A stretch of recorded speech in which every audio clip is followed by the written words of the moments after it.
Tutorial 7. Editing an existing and adding a new point geometry in the Amrut file. In this tutorial, we will learn how to edit an existing or add a new point geometry in your Amrut file in the mobile application. Let's see the steps to be followed. Open the Sankalan 2.0 application in your mobile phone.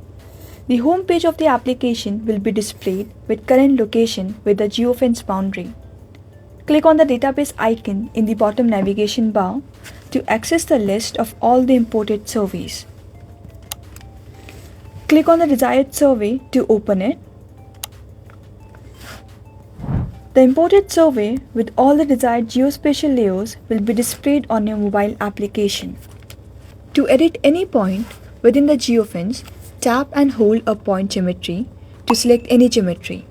A pop-up will appear to choose between Edit Geometry or Edit Attributes. Choose Edit Geometry. Select the point to edit. The selected point will appear as a pointer icon. To change the location of the selected point, hold and drag the pointer icon.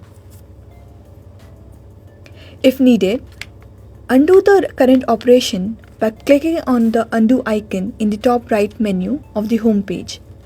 Click on the save icon in the top right menu of the home page to finalize the changes.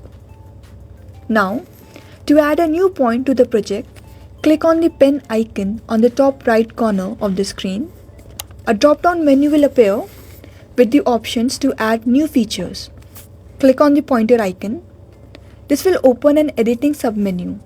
Within the editing submenu, click the plus icon.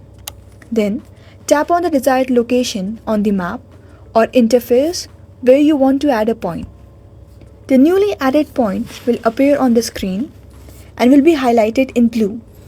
If you wish to move the point, hold and drag the point to change its location. Once you are satisfied with the added point or moved point, click the save icon on the top right menu of the home page to save your changes. Repeat the same process to add more points to the project. Thank you.